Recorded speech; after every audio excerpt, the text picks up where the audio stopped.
আরে তুমি তোমার মেয়ের ভবিষ্যতের কথা ভাবলে, আমার অনাগত সন্তানের কথা ভাবলে না? আমার পেটে যে রয়েছে সেও তো তোমার সন্তান। আমার কথার জবাব না দিয়ে উঠে ওয়াশরুমের দিকে ঢুকে গেল। আমিও তার পেছনে এসে ওয়াশরুমের দরজায় দাঁড়ালাম। সকল সত্যের মুখোমুখি হয়ে গর্জে উঠল আমার সতীন। বিশ্রী ভাষায় গালিগালাজ করছে আমায়। তার স্বামীর কোনো দোষ নেই, সব দোষ মেয়ে আমার। আমি নাকি ভুলিয়ে ভালিয়ে নিজের শরীর দেখিয়ে বিয়ে করেছি তাকে। একটু পর দরজা খুলল আমার স্বামী। আমার স্বামী নির্বাক। আমার সতীন তার সামনে থেকেই ঘাট ধাক্কা দিয়ে বের করে দিল আমায়। আমি তবু নিজের সন্তানের কথা ভেবে ভিক্ষুকের মতো ওদের হাত পা ধরে একটু আশ্রয় চাইলাম, কিন্তু ওরা আমায় এতটুকু আশ্রয় দিল না। আমার স্বামী ভাবলো না আমার সন্তানটার কথা।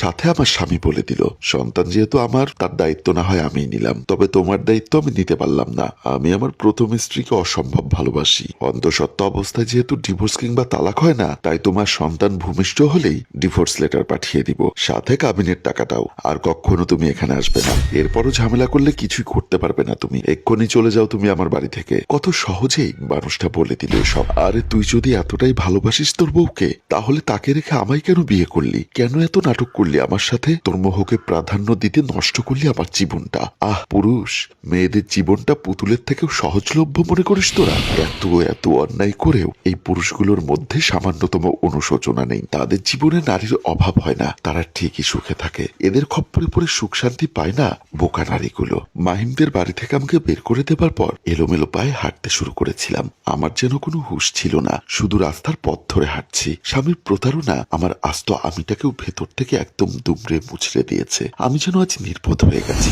সারাদিন বাস স্টেশনের ফুটপাতে নিস্তেজ হয়ে বসেছিলাম আমি। কতক্ষণ ধরে এভাবে বসে আছি খেয়াল নেই। আচমকা হুঁশ ফিরল এক ভিক্ষুকের ডাকে। বৃদ্ধা বললেন, আমি ভিক্ষা চাইতে আসিনি মা, এই পুরো স্টেশনটাই আমার বাড়ি, রাস্তার ওই পাশটাতেই আমি থাকি। কিন্তু তুমি কে? এই শহরে তো তোমাকে আগে দেখিনি। সেই দুপুর থেকে তোমাকে এখানে বসে থাকতে দেখছি। এখন তো সন্ধ্যা হয়ে এলো, অথচ তোমার মধ্যে কোনো যাওয়ার তাড়া নেই। তুমি কি কারোর জন্য অপেক্ষা করছো? হকচকিয়ে উঠলাম আমি, চারিপাশে তাকালাম। গোধূলির লালাভা শহরটাকে ইতিমধ্যে ঢেকে ফেলেছে। একটু পরেই সন্ধ্যার অন্ধকারে সব মিলিয়ে যাবে। হতবুদ্ধি হয়ে সেদিকে তাকিয়ে রইলাম কিছুক্ষণ। মনে মনে কান্না করে ভাবলাম, এই অচেনা শহরে আমি নতুন, পথঘাট কিচ্ছু চিনি না। সন্ধ্যা নামছে, কোথায় যাবো আমি? কি করব? কেন বসে আছি এখানে? আমার ভাবনার মধ্যে বৃদ্ধা আবারও কৌতূহল নিয়ে জিজ্ঞাসা করলেন, তুমি কি অসুস্থ?